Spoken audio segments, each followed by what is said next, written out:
Welcome to my channel Abidas Maths. মই আবিদা সুলতানাই আজি class 10 ৰ চেপ্টাৰ 3 দুটা চলকত থকা ৰৈখিক সমীকৰণৰ জোৰ তাৰে কিছুমান এমসিকিউ আলোচনা কৰিম।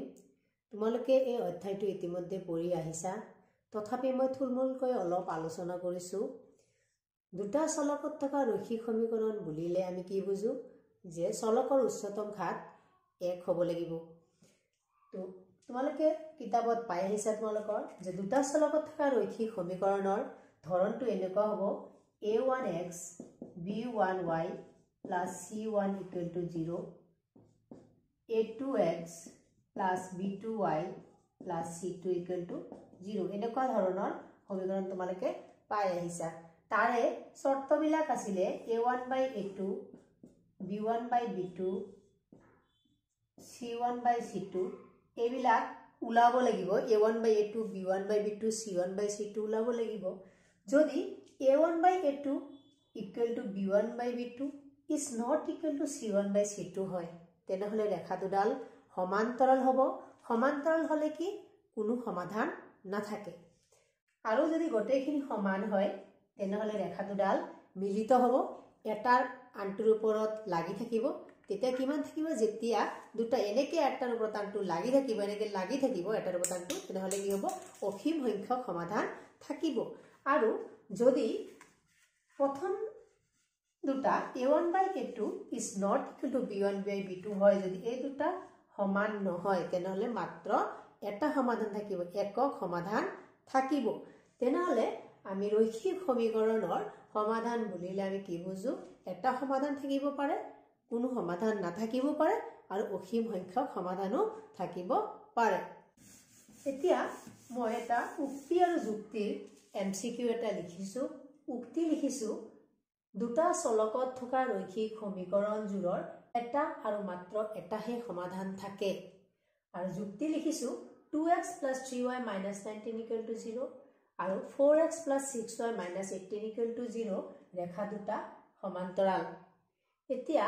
দুটা চলকত থকা ৰৈখিক সমীকৰণজোৰৰ এটা আৰু মাত্ৰ এটাহে সমাধান থাকে। এটা আৰু মাত্ৰ এটা নহয়, বেছিও থাকিব পাৰে, অসীম সংখ্যক সমাধানো থাকিব পাৰে। যদি ৰেখা দুডাল এনেকে ৰেখা দুডাল মিলিত হৈ থাকে তেনেহলে অসীম সংখ্যক সমাধানো থাকিব পাৰে। আৰু যুক্তিটো লিখিছো 2x plus 3y minus 19 equal to 0 আৰু 4x plus 6y minus 18 equal to 0 ৰেখা দুটা সমান্তৰাল। তো এই ৰেখা দুটা সমান্তৰাল যেহেতু আমাৰ কি ধ্ৰুৱকটো বেলেগ, তোমালোকে মনত ৰাখিবা ৰেখা সমান্তৰাল হ'ব যদি তোমাৰ x ৰ হহক একে হয়, y হহকো একে হয়, কেৱল ধ্ৰুৱকটো বেলেগ হয়, তেতিয়া কি হ'ব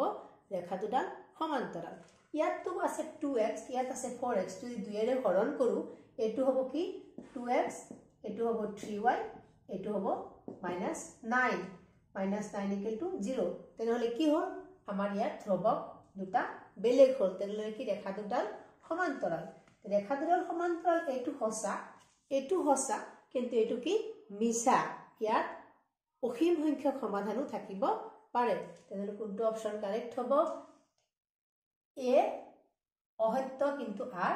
সত্য, এ অসত্য কিন্তু আর সত্য, ডি অপশনটো কারেক্ট হ'ব।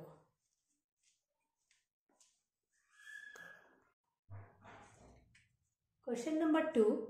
যদি am is not equal to bl তেন্তে ax plus by equal to c আৰু lx plus my equal to n ৰৈখিক সমীকৰণ জোৰৰ একক সমাধান থাকিব, কোনো সমাধান নাথাকে, অসীম সংখ্যক সমাধান থাকিব, কোনো সমাধান থাকিব পাৰে বা নোৱাৰে। ইয়াত সমীকৰণ দুটা দিয়া আছে ax plus by equal to c আৰু lx plus my equal to n। শৰ্ত দিয়া আছে am is not equal to bl। তেনেহলে আমাৰ এটা শর্ত আছিলে a by l is not equal to b by m যদি হয়, তাৰ মানে কি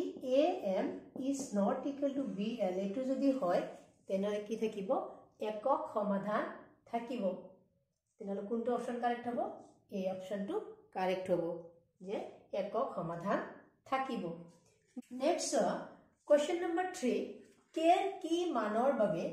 x plus 2y minus 3 equal to 0 আৰু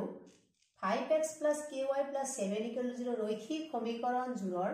কোনো সমাধান নাথাকে কোনো সমাধান নাথাকিলে ৰেখা দুডাল কি হ'ব লাগিব সমান্তৰাল হ'ব লাগিব আৰু তাৰ শৰ্ত আছিল a1 by a2 equal to b1 by b2 is not equal to c1 by c2 তেনেহ'লে ইয়াৰ পৰা লিখা যায় 1 by 5 equal to 2 by k is not equal to minus 3 by 7 তেনেহ'লে ইয়াৰ পৰা কি ওলাব লাগিব k ৰ মান প্ৰথম দুটা যদি তুমি লোৱা k equal to কি হ'ব 10 তেনেহ'লে k ৰ মান কি হ'ব k ৰ মানটো হ'ব 10 নেক্সট প্ৰশ্নটো হ'ল number 4 y equal to x equal to 6 আৰু y equal to 0 ৰেখা তিনিডালে সৃষ্টি কৰা ক্ষেত্ৰখনৰ কালি হ'ব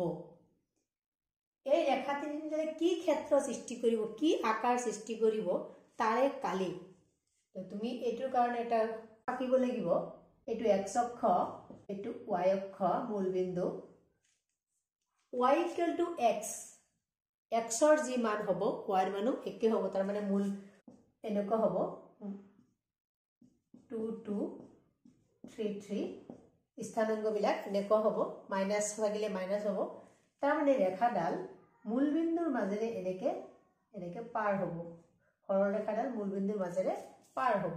আৰু আছে কি x equal to 6 x equal to থব খদাই y অক্ষৰ সমান্তৰাল x equal to 6 ইয়াত যদি মই 6 লও 1 2 3 4 5 6 এনেকৈ যদি মই 6টা বিন্দু লও x equal to 6 তাৰমানে এনেকুৱা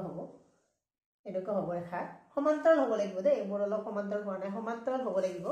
তাৰমানে ইফালেও 6 হলে ইফালেও কি হ'ব এটো 6 হ'ব তেনেহ'লে এটো এটা কি হ'ব এটা সমদ্বিবাহু সমকোণী ত্ৰিভুজ গঠন হ'ব তাৰে কালি কি হ'ব হাফ ইনটু ভূমি ইনটু উন্নতি তাৰে কালি হ'ব হাফ ইনটু ভূমি ইনটু উন্নতি তেনেহ'লে হাফ ইনটু 6 ইনটু 6 তিনিবাৰ 3 6 গুণ 18 তেনেহ'লে কি হ'ব তো উত্তৰটো হ'ব 18 বৰ্গ একক question number 5 2x plus 3y minus 9 equal to 0 আৰু 4x plus 6y minus 18 equal to 0 ৰৈখিক সমীকৰণ জোৰ মিলি যোৱা ৰেখা অসীম সংখ্যক সমাধান সংগত অসংগত এইবিলাক কিন্তু অপচন নহয় এটো মাল্টিপল সিলেকশন এমসিকিউ ইয়াত দুটা তিনিটা অপচন আহিব এটা অপচনৰ মাজতে তলৰ কোনটো শুদ্ধ a b আৰু d a b আৰু d হ'ব নে a b আৰু c হ'ব নে a d আৰু c হ'ব b d আৰু c হ'ব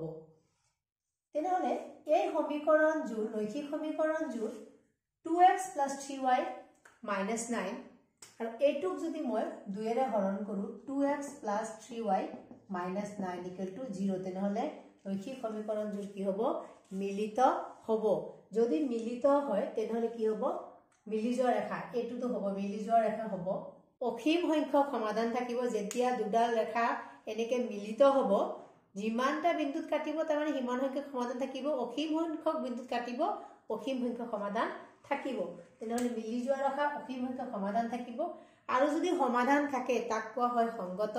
আৰু যদি সমাধান নাথাকে তাক কোৱা হয় অসংগত তেনেহলে সংগত হ'ব a b আৰু c a b আৰু c b অপচনটো কাৰেক্ট অপশন শুদ্ধ উত্তৰ হবো নাম্বাৰ 6 p এৰ কি মানৰ বাবে px - y = 2 আৰু 6x - 2y = 3 সমীকৰণ জোৰৰ একমাত্ৰ সমাধান থাকিব একমাত্ৰ সমাধান থাকিবলৈ হলে x ৰ যেটো হওক আমাৰ আছিল a1 / a2 is not equal to b1 / b2 তাৰ মানে ইয়াত কি p divided by 6 is not equal to ইয়াৰ আগত কি আছে -1 divided by -2 or p by 6 is not equal to 1 by 2 or p is not equal to 6 by 2 tar mane is not equal to 3 p is not equal to 3 কোনটো option শুদ্ধ হ'ব b অপচনটো শুদ্ধ হ'ব number 7 তলৰ ৰৈখিক সমীকৰণজোৰ বিবেচনা কৰা এই নম্বৰত সমীকৰণ এজোৰ দিয়া আছে বি নম্বৰত এজোৰ দিয়া আছে ইয়াত আছে 3x + 2y = 5 2x + 3y = 5 B নম্বৰত আছে 2x - 3y = 7 2x - 3y = 8 শুদ্ধ উত্তৰটো বাছি উলিওৱা দুয়ো a আৰু b সংগত দুয়ো a আৰু b অসংগত a সংগত কিন্তু b অসংগত a অসংগত কিন্তু b সংগত সংগত মানে সমাধান আছে